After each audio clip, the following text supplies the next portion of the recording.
أستغفر الله العظيم الذي لا إله إلا هو الحي القيوم أتوب إليه إلى حضرة نبي سيدنا وحبيبنا وشفيعنا محمد صلى الله عليه وسلم وإلى خصوصا شكينا صحابة وتنبوه Haji Siddiq bin Muhammad Nur bisri Fatihah.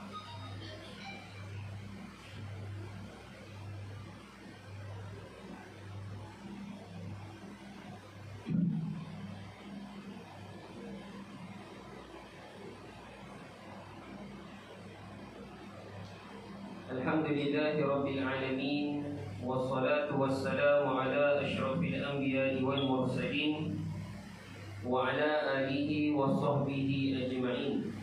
Rabbi shrah li sadri wa yassir li amri wa hlul 'uqdatam min lisani yafqahu qawli. Allahumma iftah 'alaina hikmataka wanshur 'alaina min khaza'ini rahmatika ya arhamar rahimin. Radina billahi rabba wa bil islami dina wa bi muhammadin nabiyyan wa rasula wa la hawla wa la quwwata illa billahil aliyyil azim. Qala Allah subhanahu wa ta'ala fil Qur'anil Karim ba'da a'udzu billahi minasy syaithanir rajim. Innal ladzina amanu wal ladzina jahadu fi sabilillahi ulaika yarjuna rahmatallah wallahu ghafurur rahim. Sadaqallahul azim. Surah Al-Baqarah ayat 218. Wa qala Nabi sallallahu alaihi wasallam la hijrata ba'da al-fath walakin jihadun wa niyyatun wa yastaghfirukum faghfiru. Atau kama qala Nabi sallallahu alaihi wasallam. Yang pertama dan utamanya, marilah kita bersama-sama memanjatkan rasa syukur diri kita kepada Allah Subhanahu wa taala dengan limpah rahmat kasih sayang Allah Subhanahu wa taala kepada kita. Dapat jua kita bersama-sama pada pagi yang penuh barakah dan berkat ini, tuan-tuan, ayah, ibu-ibu yang dirahmati oleh Allah Subhanahu wa taala sekalian. Alhamdulillah, tuan-tuan, ibu-ibu semua sihat ke? Sihat, no? Saya ingat pukul 7. Tengok keadaan cuaca yang begitu menceriakan hari ini, tuan-tuan sekalian. Jadi alhamdulillah, tuan-tuan, ayah, ibu-ibu yang dirahmati oleh Allah Subhanahu wa taala. Sedar ataupun tidak sedar, tuan-tuan, ibu-ibu yang disayangi kerana Allah Subhanahu wa taala, kita telah pun masuk pada tahun yang baru. Telah melabuhkan tirai pada tahun sebelumnya, dan pada hari ini kita telah pun memasuki fasa yang baru, dan juga kita semakin hampir dengan yang disebut dengan kematian itu. Jadi pada hari ini, ayah ibu yang dirahmati oleh Allah Subhanahu wa taala sekalian, kita relax di hari ini. Kita sembang-sembang santai sahaja pada hari ini. Hari ini, tuan-tuan sekalian, saya berhasrat untuk kita membicarakan tentang tajuk hijrah yang mana perlu kita hayati. Dan saya sedia maklum bahawa mahasiswa semua kita telah bicara berkaitan dengan hijrah ini. Moga-moga setiap kali kita mendengar pengorbanan hijratun Nabi sallallahu alaihi wasallam ini menambahkan rasa cinta diri kita kepada Nabi sallallahu alaihi wasallam, insya-Allah.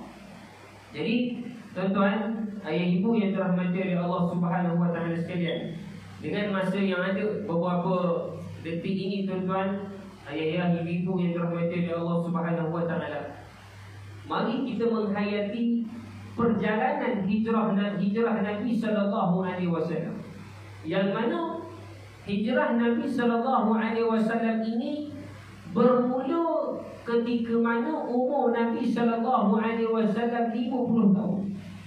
Bermula daripada hijrah Nabi sallallahu alaihi wasallam ni pada umur Nabi 50 tahun.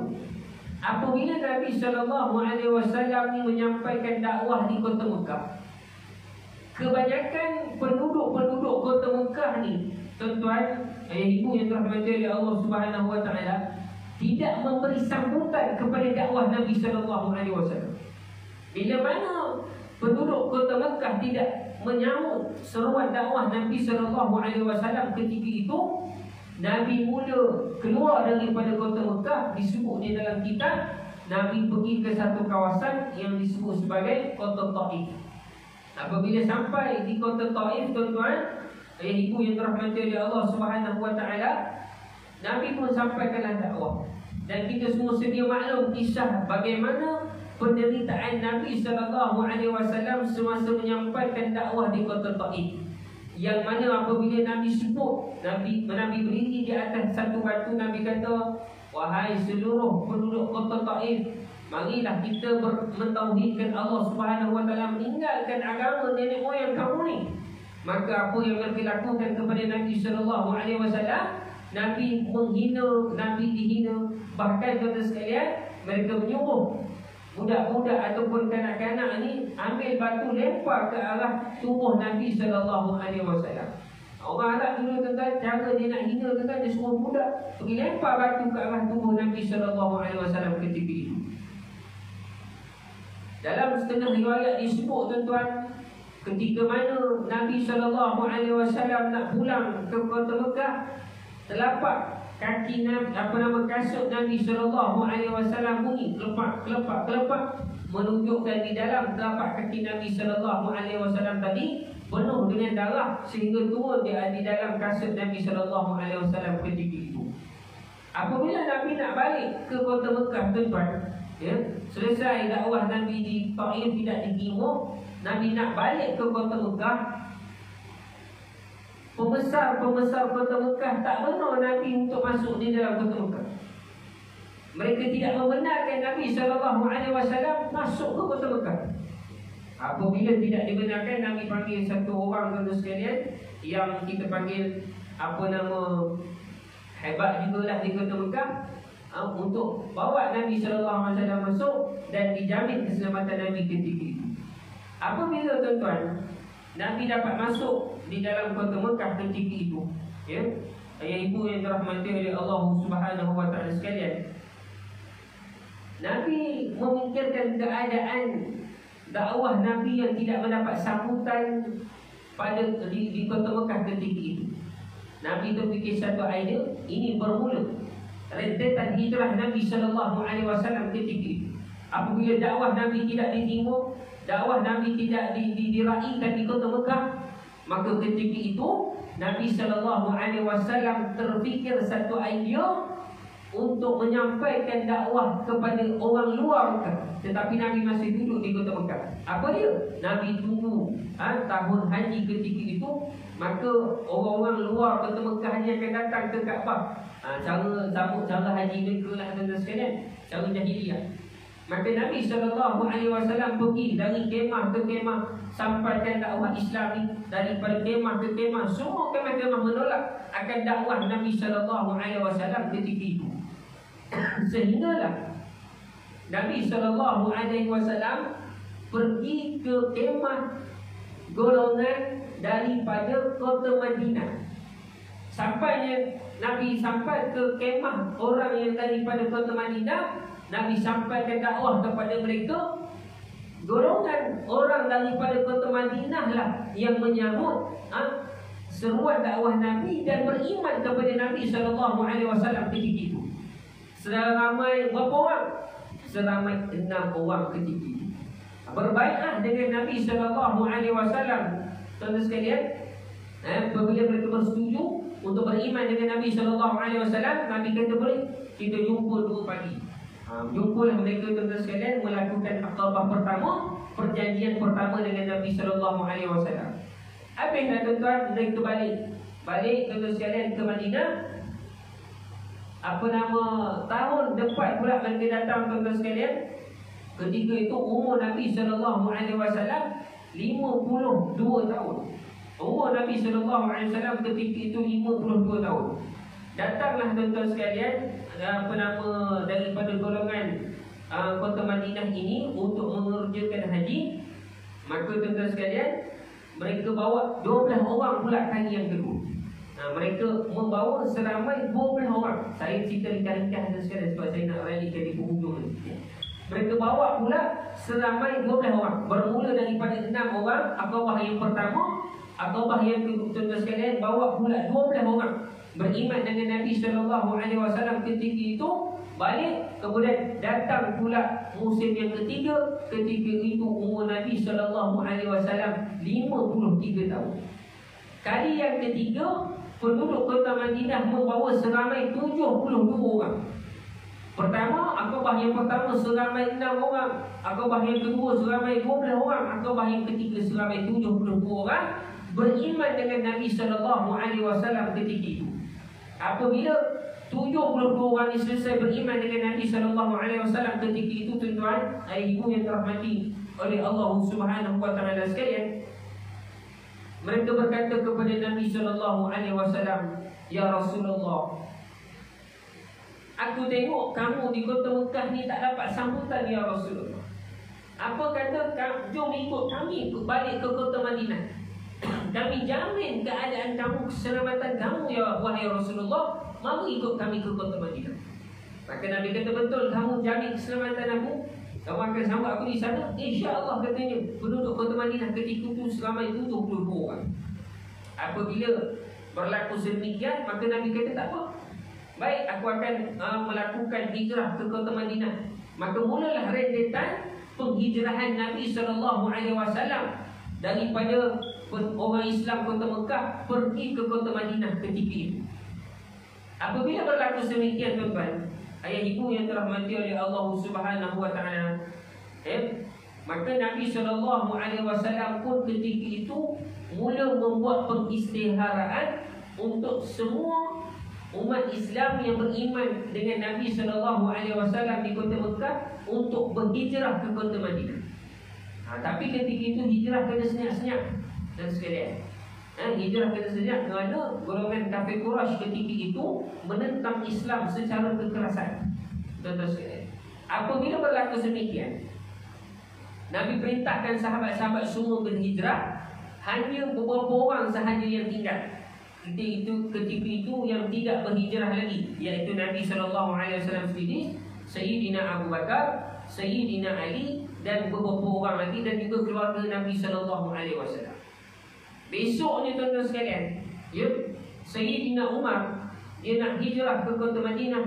Dia berdiri di depan Kaabah.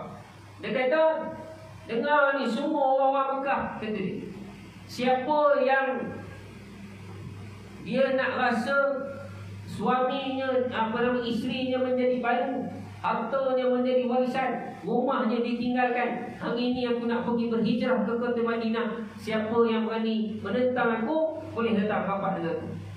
Ketika itu, tuan-tuan, semua penduduk Mekah tak berani lawan Sayyidina Umar ni. Cengeng nak mampus. Cengeng sungguh-sungguh. Tak tahu nak buat lagu dah, cengeng lah, ya Allah, kalah ke Bilal. Contoh macam tu.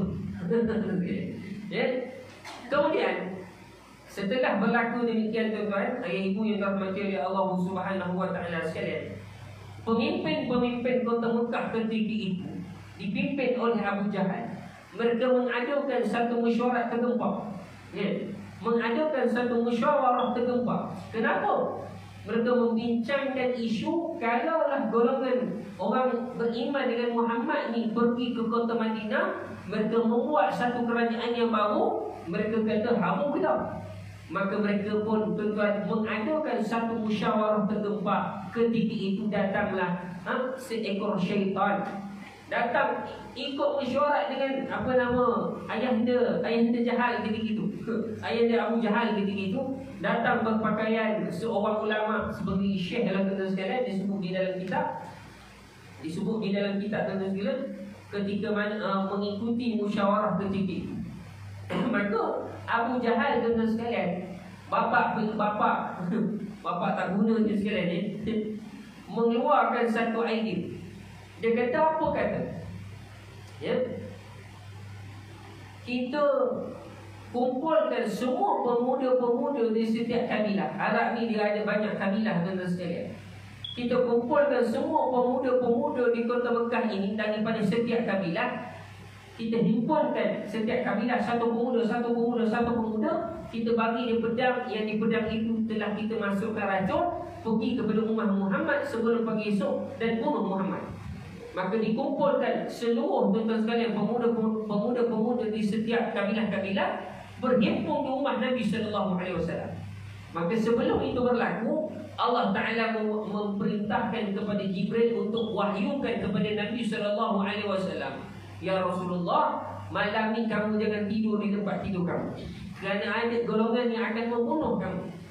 Maka Nabi sallallahu alaihi wasallam pun pergi berjumpa dengan Abu Bakar ketika itu dan sekalian, beritahu kepada Abu Bakar, wahai Abu Bakar, besok kita akan berhijrah ke kota Madinah. Besok kita akan berhijrah ke kota Madinah. Tuan-tuan, ayah ibu yang dirahmati oleh Allah Subhanahu wa taala sekalian, maka bersama dengan Nabi sallallahu alaihi wasallam ketika itu, iaitu Abdullah ibn al-Waraqah. Dia ni orang kafir, menjadi penunjuk arah kepada Nabi sallallahu alaihi wasallam ketika itu. Apabila tuan-tuan sekalian, pemuda-pemuda yang saya cerita tadi itu, mereka telah bersedia berkumpul di depan rumah Nabi sallallahu alaihi wasallam. Sebelum Nabi keluar, Nabi baca surah Yasin ayat pertama sampai ayat kelima. Waja'alna min baini aydihim saddan ila akhir ayat. Nabi ambil pasir, Nabi lempar ke arah tuan-tuan sekalian pemuda-pemuda yang duduk di depan rumah Nabi sallallahu alaihi wasallam ketika itu. Ini nak cerita kata ulama tuan sekalian, daripada kisah hijrah Nabi sallallahu alaihi wasallam ni, Nabi nak beritahu kepada kita tak boleh serah bulat-bulat je pada Allah Taala. Tak apa, tak payah usaha serah bulat-bulat. Nabi pun sendiri usaha ambil pasir dan sekalian lempar kepada pemuda-pemuda Quraisy ketika itu, menunjukkan kita kena ada ikhtiar dan ada jalan usaha juga. Tak boleh nak serah bulat-bulat pada Allah Taala. Kan? Tak apa, COVID ni okey je kata dia. Tak payah buat apa-apa kata dia. Serah diri, kalau mati-matilah. Hidup pun susah, mati pun susah, kata dia nak terjun. Contoh dia tu. Kan? Kemudian tuan-tuan, ayah ibu yang dirahmati oleh Allah Subhanahu wa taala, apabila pemuda-pemuda ni dibaca oleh Nabi sallallahu alaihi wasallam Yasin tadi, mereka ni seumpama tuan-tuan terpukau, berdiri tegak. Syaitan tak guna tadi, Syekh yang datang dalam musyawarah tadi, dia pergi jumpa, datang rumah Nabi sallallahu alaihi wasallam, dia pergi musik pemuda, dia kata, kau nak tunggu sampai bila? Apa pula nak tunggu sampai bila pula? Tu Muhammad kat dalam tu, dia tak keluar lagi. Muhammad dah keluar dah. Lama dah Muhammad keluar, tak cari pergi tengok. Dia kata, aku tengok dah berada 4 perempuan aku ni, sambil minum kopi ni, tak pernah tidur, kata dia. Kena tengok Muhammad tak keluar lagi. Dia kata, aku ni orang tua tu tak? Syaitan pun tak nak kalah. Aku ni petua tau. Aku kata Muhammad dah keluar dah. Maka tak percaya, pergi terajam rumah Muhammad. Pukul terajam ke sekeliling rumah Nabi SAW, buka-buka rupanya Sayyidina Ali. Kerana sebelum tu Nabi dah pesan kepada Sayyidina Ali, wahai Ali, malam ni kamu tidur tempat tidur aku, kerana ada orang nak bunuh aku lagi. Tuan-tuan, cuba tuan-tuan, besok malam Imam Khalid kata, Haji, malam ni Haji tidur dekat katil saya. Malam kan sebab ada orang nak bunuh saya. Sanggup kita tu kan? Saya pun lari. Tapi oleh kerana ni perintah daripada Nabi SAW, Sayyidina Ali dan sekalian tetap bangun di tempat tidur Nabi SAW ketika itu. Kemudian Nabi dah cerita tu, dan saya ringkas-ringkas, nak masuk pula perjalanan hijrah Nabi SAW. Nabi pun berjalanlah dengan Abdullah ibn Waraqah. Penunjuk jalan ketika itu nak melalui jalan pergi ke kota Madinah. Nabi tidak menggunakan jalan biasa, Nabi menggunakan jalan satu lagi yang susah sikit lah. Apabila sampai berita tuan-tuan sekalian kepada Abu Jahal, menyatakan bahawa Nabi SAW, Muhammad telah terlepas, mengamuklah Abu Jahal. Ini apa jenis pemuda ni, janji nak jaga elok-elok apa semua, akhirnya tak dapat juga. Kan? Orang muda tak boleh buat kerja betul lah, kata dia. Maka Abu Jahal and the gang pun panggil lah geng-geng veteran. Geng-geng veteran, apa kata kita ambil alih? Geng-geng muda tak boleh pakai. Geng-geng veteran pun ambil alih lah. Geng-geng veteran ni tuan-tuan sekalian, dia pun dalam menjejak Nabi SAW ni tuan-tuan, mereka menggunakan satu orang yang disebut ayah ibu yang dirahmati oleh Allah Subhanahu wa taala sekalian, pada zaman Nabi SAW juga Nabi mengiktiraf satu ilmu ini. Nama ilmu itu ilmu qiyafah. Ilmu qiyafah. Ilmu qiyafah ni dia tengok tangan kita. Contoh kan, saya tengok tangan Tok Bilal contoh. Tilik kan, orang ni temu, Tok Bilal ni dia nak kahwin ni, contoh tu. Tilik. Memang ada satu ilmu di zaman Nabi SAW. Nabi SAW lagi dan Nabi Intirah ada kisah dan sebagainya sikit lagi. Abu Jahal ni menggunakan seorang yang ada ilmu qiyafah. Dia tengok tapak kaki di padang pasir tu, dia tahu dia ni pergi arah ke mana. Berapa borak orang. Tadi dia nak jalan tu, dia minum air kepit contoh. Dia minum air kepit. Dia buat apa? Ilmu qiyafah tu sekali. Ini bukan ilmu syirik tu sekali. Memang ada. Ilmu ni tak boleh dibelajar. Ilmu keturunan. Dia dapat daripada keturunan ulama. Mungkin ada di kalangan kita lah tuan-tuan yang dapat. Mungkin ada. Wallahu a'lam. Tapi yang ramainya rapuh je. Dia pakai tuan-tuan macam Tokobak ikan kan. Ini kata dia tak kahwin sama tua ni. Bohong lagi. Terus kan. Tapi memang ada kata Nabi SAW, orang yang Allah Ta'ala ilham dia ilmu qiyafah ini. Maka dia menggunakan seorang laki-laki yang ada ilmu qiyafah ni menjejak Nabi SAW. Mereka pun jejak sampai ke Bosor. Sampai sahaja ke Bosor tuan-tuan ketika itu. Si penjejak ilmu qiyafah ni dia mula. Dia kata, wahai Abu Jahal, aku dah tak nampak dekat mana Muhammad dengan Abu Bakar dia pergi, tak nampak. Jejak tadi tu hilang. Takkan tak nampak. Kata dia, kamu ada ilmu ni. Ilmu aku pun tak boleh baca, kata dia. Mana Muhammad telah pergi. Jejak tu hilang. Allah Ta'ala perintahkan seekor binatang serupa binatang tu nama aku, dihilangkan jejak kaki Nabi SAW ketika itu. Abu Jahal punya pengang, kau ni ilmu apa? Kau ni tak belajar habis apa dia kata dia. Dulu ambil degree tak habis ke? Semester pertama dah balik lah. Dia kata, aku boleh buat kesimpulan dua benda, dia kata dia, dekat jejak takhir tu. Antara Muhammad ni dia jatuh ke dalam bumi ataupun dia terbuangkan. Abu Jahal lagi pengang, apa ke benda tu? Ada pula masuk bumi atau naik ke langit tu dah. Pengang tu. Lalu ada seorang tua ni, dia kata kepada Abu Jahal, wahai Abu Jahal, entah Muhammad dalam gua ni apa? Abu Jahal pun pergilah tengok tuan-tuan sekalian ke gua tu tadi. Abu Jahal kata, mustahil Muhammad dalam gua ni. Kerana di depan pintu gua tu tadi ada sarang burung merpati tadi. Yang kedua, ada pula seekor labah-labah yang membuat sarang. Abu Jahal kata, aku dalam belajar ilmu ilmu labah-labah ni dah lebih 40 tahun. Mengikut kajian yang aku dapati bahawa labah-labah ni adalah sarang labah-labah yang lama. Mustahil Muhammad di dalam ni. Tak dapat jejak Nabi SAW ketika itu. Balik di kota Mekah, Abu Jahal membuat announcement.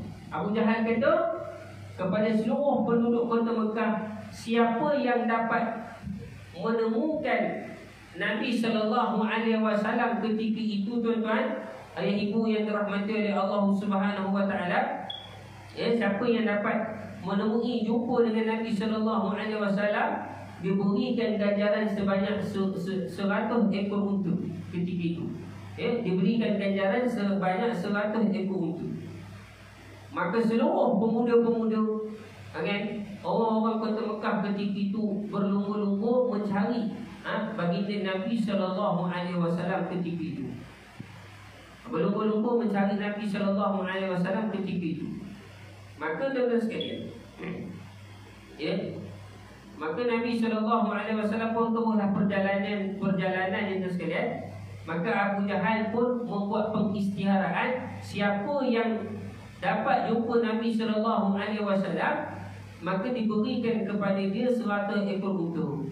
Maka tuan-tuan sekalian, ada seorang sahabat, seorang sahabat, nama dia Suraqah bin Malik. Suraqah bin Malik, dia terdengar di kedai kopi tu, dia kata, aku ni daripada kota Madinah. Kalau tak silap aku tadi, aku nampak macam susuk tubuh itu macam susuk tubuh Muhammad dan juga Abu Bakar. Maka tuan-tuan, ayah ibu sekalian, Suraqah ni pun bila dengar demikian, dia pun dapat. Betul ke kamu nampak? Betul lah puasa. Itu Suraqah. Dan itu nak Muhammad dengan Sayyidina, dengan Abu Bakar. Maka Suraqah pun keluar. Kan? RM15 contoh. RM15. Bagi dekat kawan ni, dia kata, kau balik senyap-senyap dari cerita dia sesuatu. Sebab dia tak tahu Abu Jahal dah buat promosi siapa dapat jumpa Nabi SAW akan diberikan 100 ekor unta ketika itu. Dia pun ambil kuda tu sekalian, kejar Nabi, dapat. Memang betul Nabi dekat depan. Kejar tu sekalian, kejar. Jatuh ditelan di tanah kaki kuda Suraqah bin Malik ketika itu. Dia minta ampun, ya Muhammad, tolong aku, jangan kau buat aku macam ni. Maka terlepas Suraqah. Bangkit, kejar lagi sebanyak 3 kali. Akhirnya terus sekalian, kali yang ketiga Suraqah kejar Nabi, jatuh juga tersebut. Maka Nabi jumpa Suraqah. Wahai Suraqah, kamu tak boleh buat apa-apa dah sekarang. Aku kata kamu balik ke kota Mekah, kamu senyap-senyap. Aku janji kepada kamu, aku akan beri kepada kamu gelar Raja Parsi kepada kamu nanti. Janji Nabi SAW. Kalau kamu senyap balik ke kota Mekah, kamu tak bagi kamu siapa-siapa, aku ada dekat sini. Aku janji kepada kamu, wahai Suraqah, aku beri kepada kamu gelang Raja Parsi. Memang betul tuan-tuan sekalian, Suraqah ketika itu sudah tua dan dia beriman kepada Nabi SAW. Diberi gelang Raja Parsi itu ketika pemerintahan Sayyidina Umar Al-Khattab ketika itu. Bila mana daripada dapat tewaskan Raja Parsi, sahabat beritahu kepada Umar, wahai Umar, aku teringat akan Nabi SAW. Nabi janji kepada Suraqah, kalaulah dilepaskan Nabi ketika itu, diberikan kepada Nabi SAW, iaitu gelang Raja Parsi ketika itu. Tuan-tuan, ayah ibu yang dirahmati oleh Allah Subhanahu wa Ta'ala, maka diberilah gelang Raja Parsi kepada Suraqah. Sampailah Nabi SAW di kota Madinah.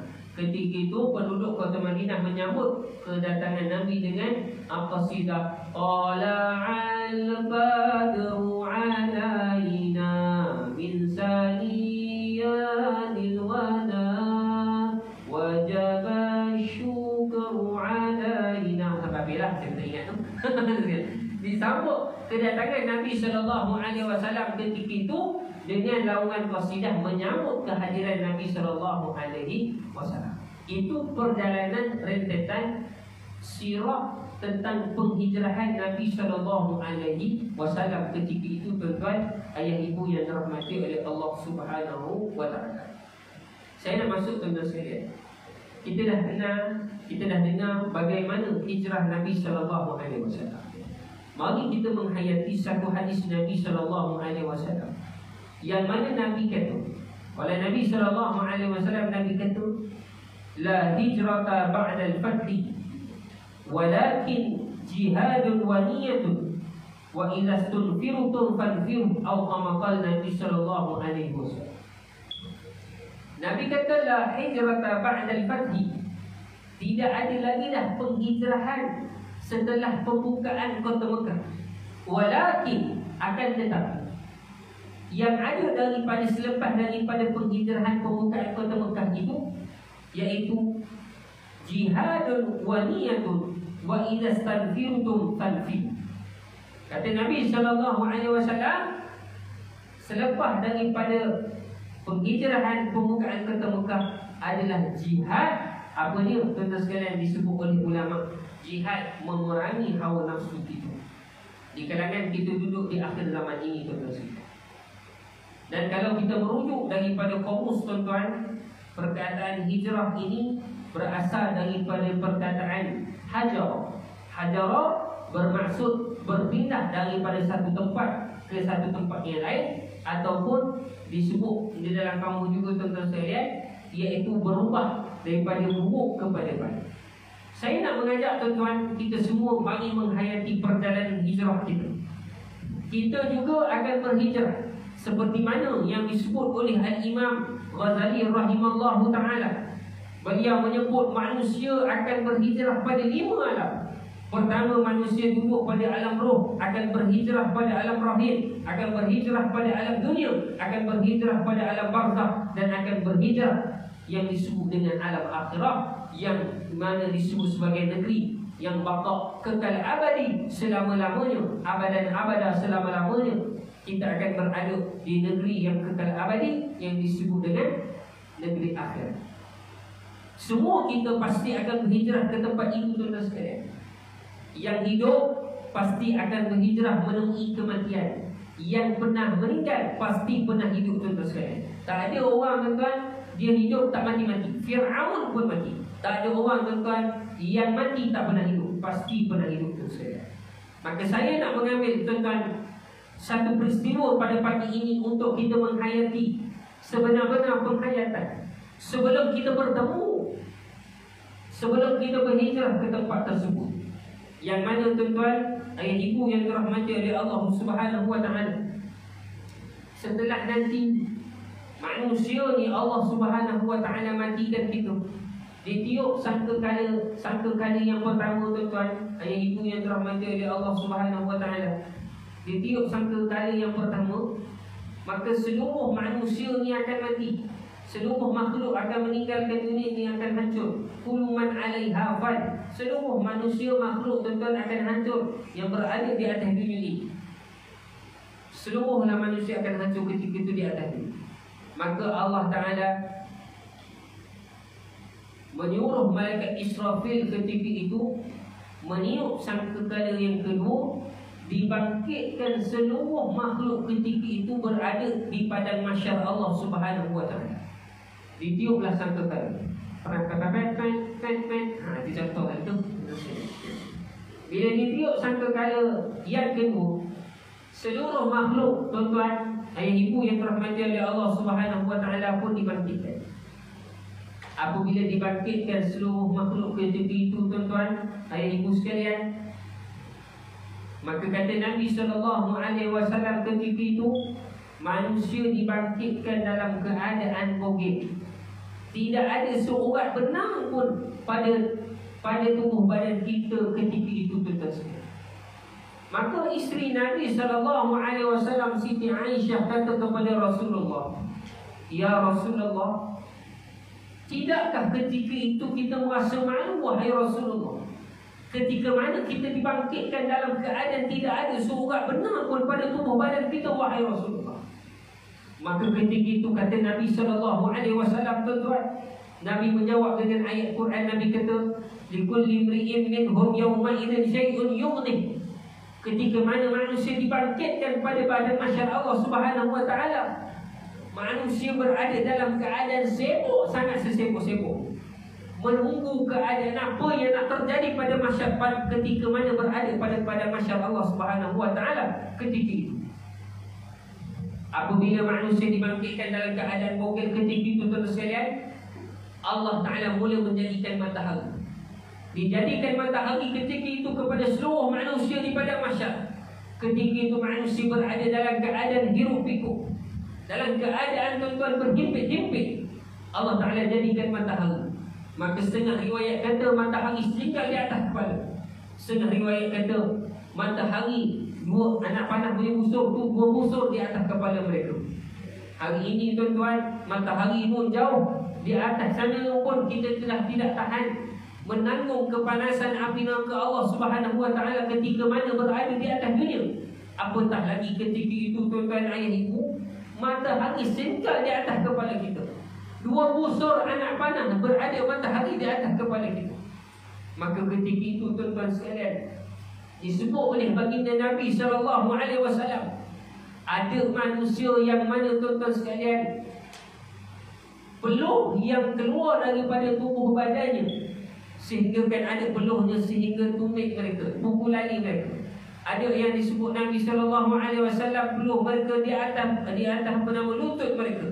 Ada yang peluh mereka takat, tuan-tuan, bahu mereka. Ada yang peluh mereka sehingga menenggelamkan segala tubuh badan mereka sewaktu mana berada ketika mana berada di padang mahsyar Allah Subhanahu wa taala ketika itu, mengikut kadar dosa yang pernah kita lakukan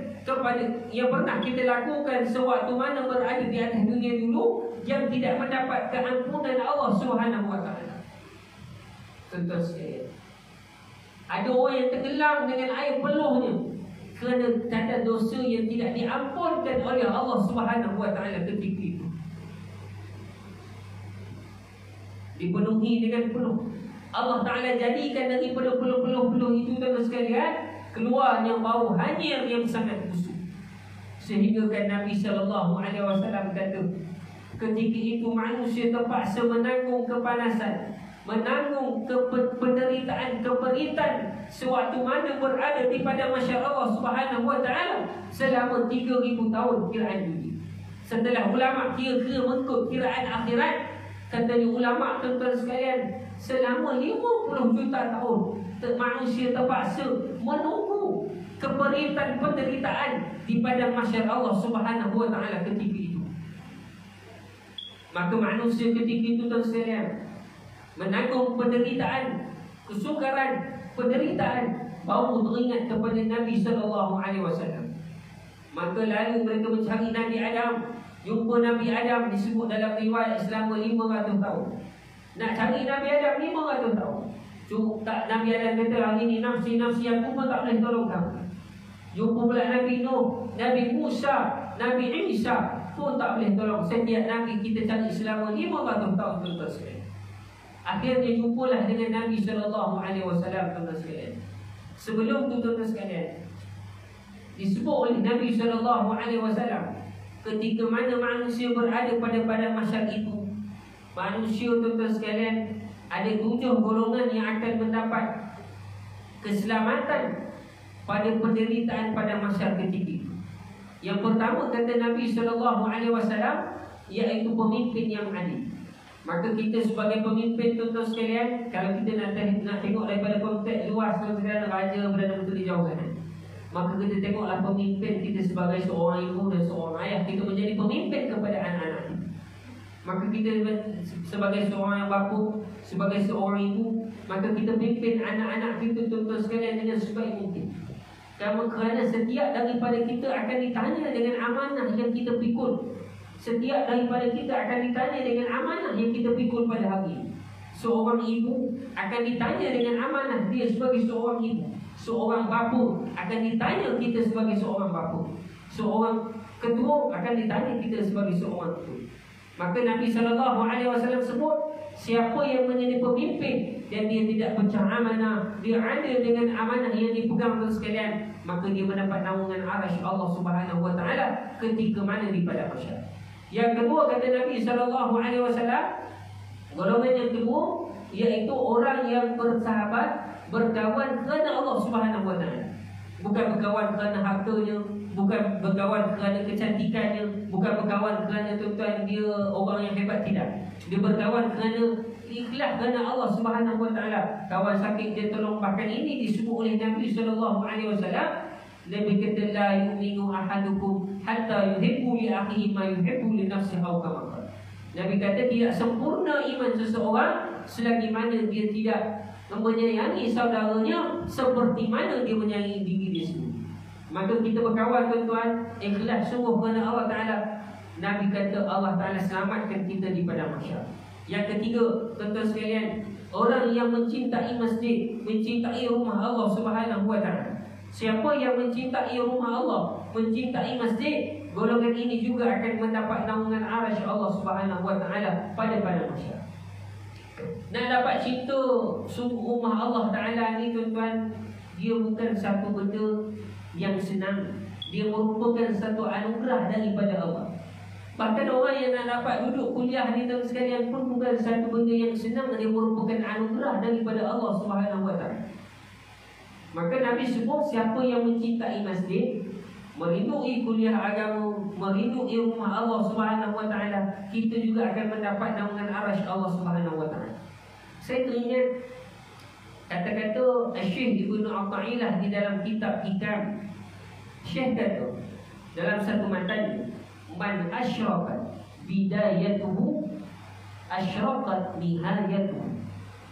Kata Syekh, siapa yang man asyraqat bidayatuhu, siapa yang permulaannya baik, man asyraqat bidayatuhu, maknanya dia atas dunia ni tuan-tuan sekalian, dia datang rumah Allah Ta'ala, dia datang kuliah agama, dia belajar agama untuk berubah dalam diri dia, kerana dia nak berhijrah kepada dia. Man asyraqat hidayatuhu, siapa yang permulaannya baik.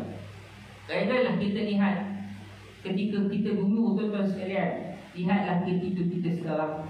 Man asyraqat hidayatuhu, hari ini kita berusaha nak jadi baik. Permulaan di atas dunia ni, tuan-tuan sekalian, kita nak jadi baik. Kita ubah, dulu tak tutup aurat, kita tutup aurat. Dulu kita tak semayang, kita semayang. Dulu kita macam ni, kita ubah dalam setiap aspek, tuan-tuan sekalian, kerana nak jadi baik. Tapi tuan-tuan sekalian, nak jadi baik ni dia susah, kerana dia melalui mihnah tribulasi, ujian-ujian yang Allah Ta'ala kurniakan kepada hamba. Saya ingat kata Syekh Zainul Asri Hafizullah Ta'ala, beliau menyebut, kerana setiap hamba yang nak berubah ni, dia nak meraih cinta Allah Subhanahu Wa Ta'ala.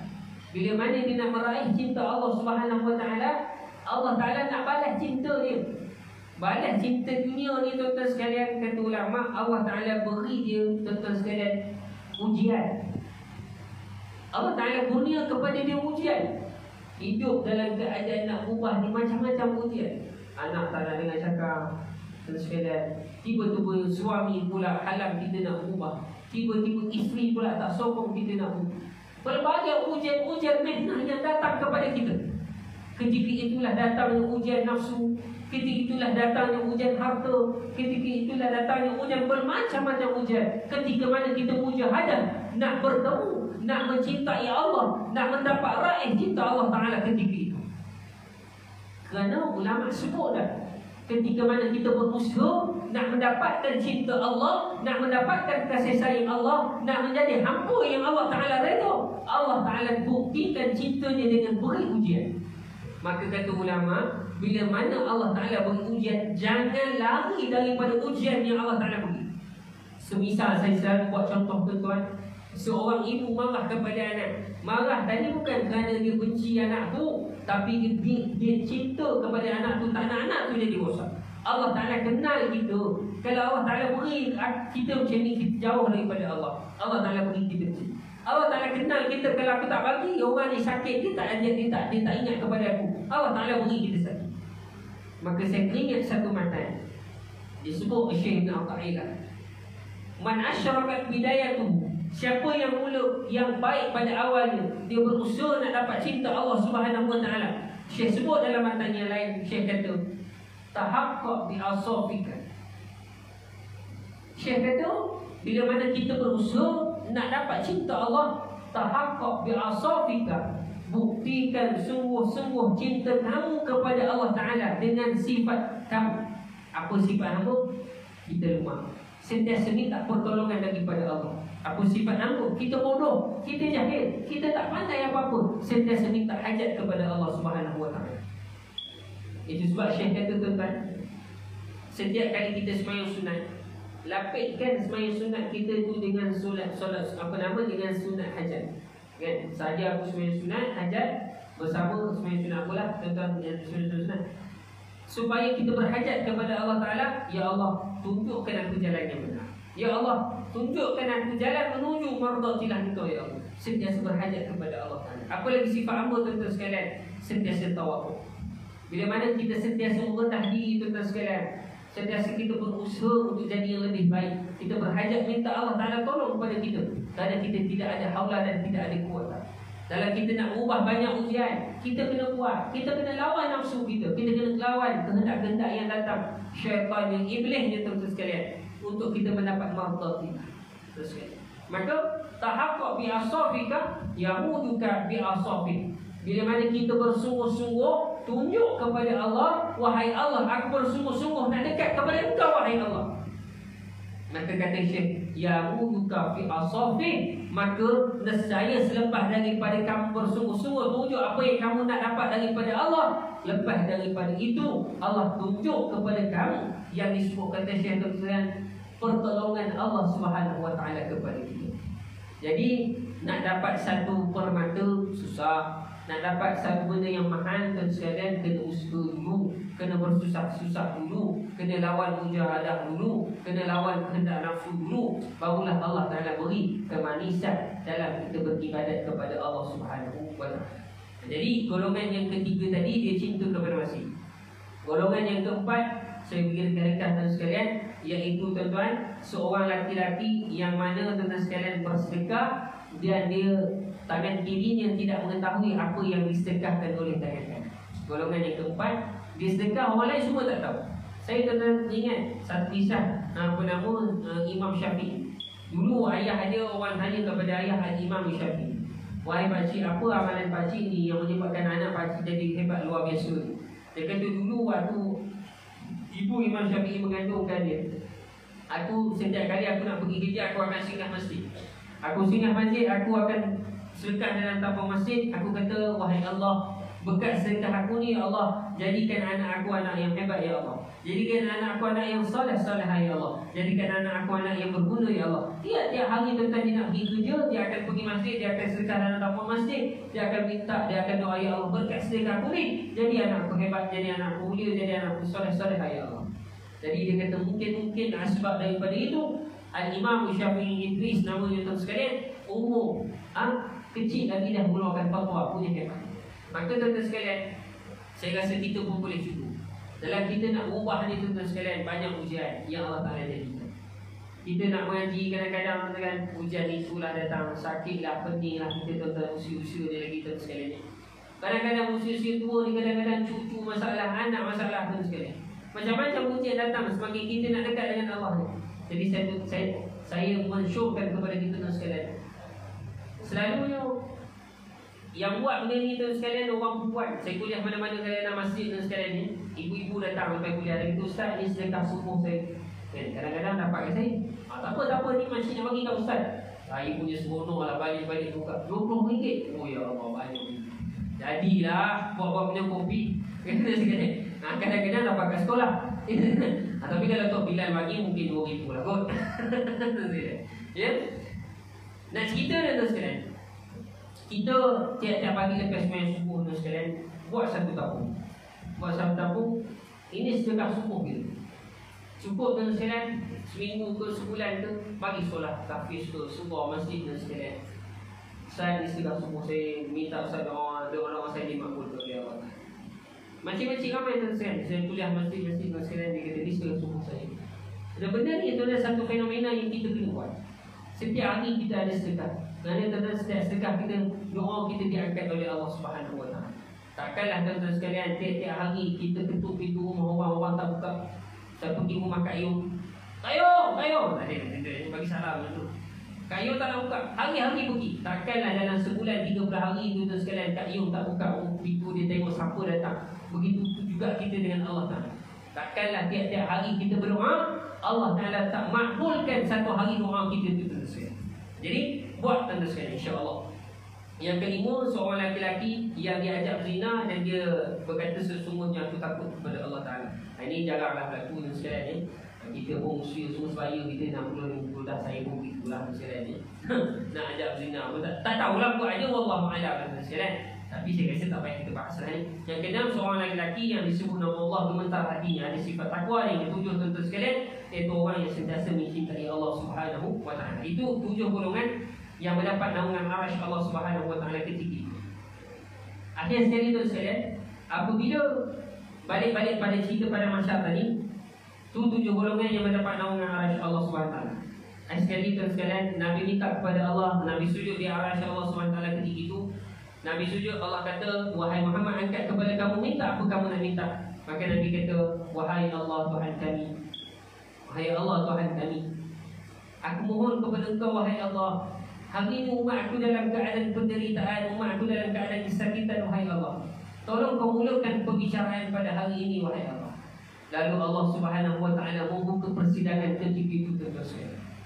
Allah Ta'ala membuka persidangan ketika itu di pada masyarakat Allah Subhanahu wa Ta'ala. Ketika itulah tuan-tuan sekalian, malaikat mula memanggil nama seorang demi seorang. Maka ada 3 golongan disebut di dalam kitab tuan-tuan sekalian. Golongan yang pertama, dipanggil nama simpulan bin simpulan, maka datanglah berlari-lari kita dalam keadaan ketakutan, kegunaan, kegembiraan ketika itu bertemu dengan malaikat dan sekalian. Malaikat kata, kamu simpulan bin simpulan? Ya saya. Dia beri buku amalan pada tangan kanan. Apabila dia beri buku amalan pada tangan kanan, seronok tu sekalian. Kerana tanda kita selamat daripada hujan lepas-lepas daripada itu tu sekalian, dia beri buku amalan pada tangan kanan. Kita ditimbang berat kepada pahala. Dipanggil nama yang kedua simpulan bin simpulan. Larilah tuan-tuan sekalian datang. Kamu simpulan bin simpulan? Ya. Dia beri buku amalan pada tangan kiri. Dia kata habislah aku habislah. Kerana apabila diberi buku amalan pada tangan kiri tuan-tuan sekalian, menunjukkan perjalanan kita lepas tu akan rumit. Maka disebut dalam kitab ingkis yang berlaku tak semua. Apabila diberi buku amalan pada tangan kiri tuan-tuan sekalian, ditimbang buku amalan itu tadi berat kepada dosa, maka Allah Ta'ala tanya kepada malaikat, wahai malaikat, pasal apa yang diberat pada tangan kiri ni? Ya wahai Allah, kau lebih mengetahui wahai Allah. Maka Allah Ta'ala kata, wahai malaikat, bagi IC dia, timbang IC dia. Malaikat pun ambil IC dia, mudah sebut sekalian, dia satu suratan. Yang tak tahu apa tulis dalam tu, dilipat suratan tu tadi. Maka mereka ambil IC tu dari suratan tu tadi, ditimbang di atas neraca dacing itu tadi tu sekalian, timbangan tadi tu. Bila mana dia letak suratan amal IC tu tadi, dia letak di atas timbangan tu tadi, berat kepada bahaya tiba-tiba. Maka orang ni tanya, wahai malaikat, apa benda yang berat sangat sehingga berat dia tadi tu memberatkan pahala aku daripada dosa aku ni? Boleh tak aku nak tengok wahai malaikat? Maka bila mana malaikat buka tuan-tuan sekalian, di dalam suratan itu tadi ada kalimah la ilaha illallah Muhammadur Rasul. Mungkinlah hamba ni tuan sekalian banyak selawat kepada Nabi SAW, sehingga kan Allah Ta'ala beri kepada dia pertolongan syafaat yang begitu besar. Maka ayah ibu yang dirahmati oleh Allah Subhanahu Wa Ta'ala sekalian, maka dalam hidup kita ni jangan lupa selawat ke atas Nabi SAW. Paling sikit tuan-tuan sekalian, selawat dekat Nabi sehari 100 kali. Jangan tuan-tuan sekalian kita biarkan dalam hidup kita satu hari kita tidak berselawat kepada Nabi SAW. Cara mudah tuan, kita tak lupa untuk berselawat kepada Nabi SAW tuan sekalian. Kita kena ada tasbih. Boleh pilih dah tuan-tuan, kita nak tasbih macam ni ke, kita nak tasbih digital. Tapi selalunya tasbih ini sifat dia suka muyuk. Sifat dia suka hilang. Sebab apa dia hilang? Dia sampai Allah Muhammad. Dia sampai dia tidur. Tasbih dia tak katil, dia bawa katil kan. Lepas tu dia kata setan curilah, jin Romeo ambil lah. Tapi memang sifat barang-barang sunnah tasbih dan sekalian cari suki, sifat dia hilang. Dia tak spare 2-3 tasbih. Selalu tasbih diletak dekat dalam poket kita tasbih. Satu hari jangan lupa selawat dekat Nabi tuan-tuan sehari 100 kali. Ulama kata, tuan-tuan sekalian, tanda Allah Ta'ala redha kepada hamba tu, Allah Ta'ala jadikan hamba tu hati dia, sifat dia tenang. Sifat hati tu tenang. Tenang ni macam mana Ustaz? Tenang ni tuan sekalian, kita rasa macam tak ada masalah. Walaupun masalah banyak. Masalah banyak ni, tapi tenang ni. Tenang lagi apa? Kita nak semayang mudah. Tenang lagi apa? Kita nak baca Quran mudah. Tenang lagi apa? Kita nak selawatkan Nabi mudah. Itu tanda Allah Ta'ala boleh kasih kepada seorang hamba. Allah Ta'ala jadi dia tenang, hati tu tenang. Ada orang sekarang renta banyak. Renta ni nak bagi kat anak tu, dia terang anak tu gaduh, bini pula gaduh, itu lah gaduh, inilah pada ada je tu sekalian. Kereta rosak sekalian, ada je nak serabut. Sebab apa? Tak tenang. Jadi tanda orang yang mendapat cinta Allah, Allah Ta'ala jadikan hatinya tenang, kata ulama. Tenang ni bukan boleh buat-buat. Mana boleh buat-buat? Kita tengah serabut, buat-buat tenang. Tak jadi dia tenang. Tak jadi. Buatlah kalau itu. Kalau berani buat lah. Kalau berani buat. Tak jadi. Dia tenang, ni anugerah daripada Allah SWT. Jadi setiap daripada kita mesti kena ada tasbih. Lagi-lagi kita duduk akhir zaman. Kenapa saya kata kena ada tasbih? Sebab bila mana kita pegang tasbih, baru kita ingat kepada Allah Ta'ala. Sebab kita bukan makan tinggi-tinggi, makan tajam, kita makan sebab. Nak kena ada sebab mengingat pada Allah Ta'ala. Nak kena ada tasbih mengingat pada Allah Ta'ala. Kalau tangan tu pegang phone je, tak ingat Tuhan, kan? Ingat girlfriend lama, luar lagi. Ingat boyfriend lama, ada. Jadi tuan-tuan sekalian, itu dia. Banyak akan sekalian. Nak habis dah ni soal, habis dah. 5 minit lagi tuan sekalian. Kemudian golongan yang ketiga diberi buku amalan pada belakang. Belakang ni tuan-tuan golongan kafir. Golongan musyrikin, golongan kafir.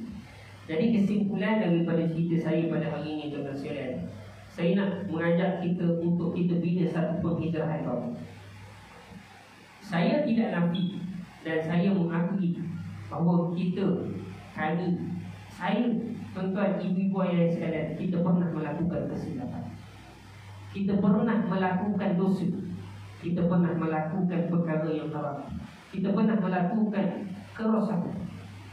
Tetapi marilah sama-sama tuan-tuan sekalian, kita membina satu penghijrahan baru.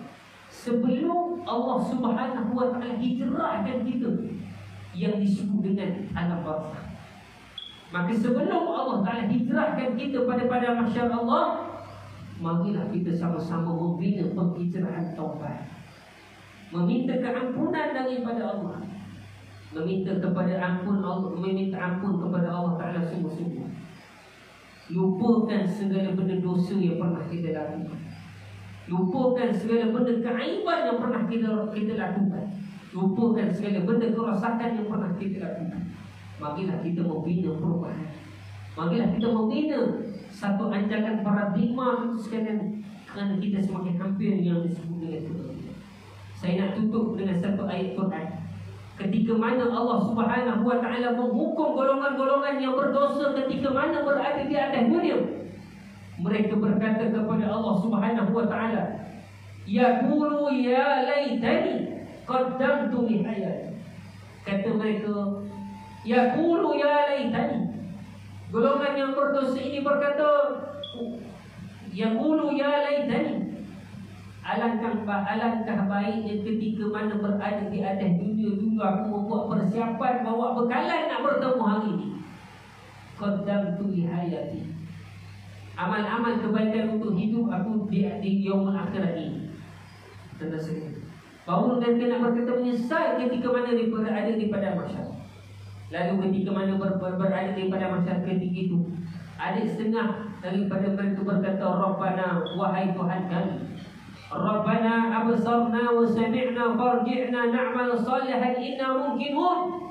Wahai Allah Tuhan kami, hari ini kami melihat, kami mendengar dah, wahai Allah, farji'na, kembalikan kami ke dunia wahai Allah, untuk kami melakukan amalan salih, untuk kami melakukan amalan salih ya Allah, untuk kami selamat ketika mana daripada masa ini. Itulah kata Allah Ta'ala dalam Quran, tuan-tuan, wa tazawwadu fa inna khayra zadi taqwa. Berbekallah kamu dengan bekalan takwa. Moga-moga tuan-tuan sekalian, apa yang dapat saya sampaikan hari ini mendapat iktibar daripada kita. Moga-moga apa yang saya sampaikan ini, ayat ibu yang dirahmati oleh Allah Subhanahu Wa Taala, dapat kita ambil ibrah pengajaran dan kita dapat membina perubahan mengenang hijrah Nabi sallallahu alaihi wasallam. Jadi tuan sekalian, saya mohon ampun dan maaf jika terkasar bahasa, tersilap bicara dalam penyampaian. Yang baik datang daripada Allah Subhanahu Wa Taala, yang lemah dan kurang itu kelemahan diri saya sendiri. Moga-moga apa yang dapat disampaikan ini mendapat mardatillah Allah Subhanahu Wa Taala. Wallahu a'lam. Al-Fatihah. Alhamdulillah.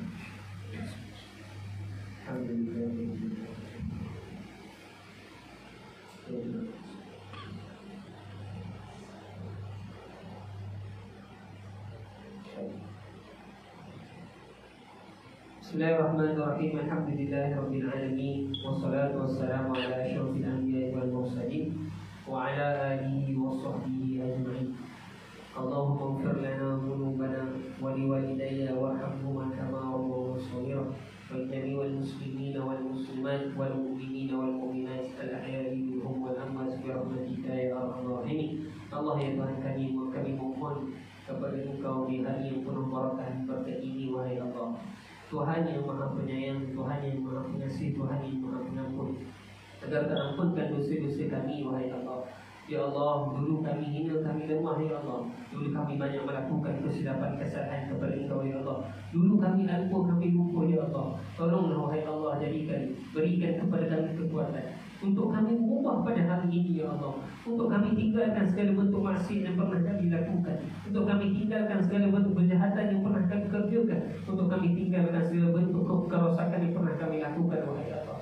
Ya Allah, terimalah doa-doa kami pada hari ini, ya Allah. Kurniakan kepada kami kebahagiaan dunia dan juga akhirat. Ya Allah, kurniakan kebahagiaan kepada hati-hati kami, kepada anak-anak kami, wahai Allah. Satukan keluarga kami, wahai Allah. Satukan adik-beradik kami, wahai Allah. Satukan ahli keluarga kami seluruh Islam yang sahih ataupun yang telah meninggal dunia, wahai Allah. Ya Allah, ya Tuhan kami, kurniakan kepada kami keberkatan hidup, untuk kami hidup dalam keadaan mentaati Engkau, ya Allah. Ya Engkau hina kami dalam keadaan kami meninggalkan ketaatan dan kami meninggalkan kemaksiatan. Allahumma rabbana hab lana min azwajina wa dhurriyyatina qurrata a'yun waj'alna lil muttaqina imama. Wa sallallahu ala sayyidina Muhammadin wa ala alihi wa sahbihi wa baraka wa sallam. Subhana rabbika rabbil izzati amma yasifun wa salamun ala al mursalin walhamdulillahi rabbil alamin. Dan sebelum saya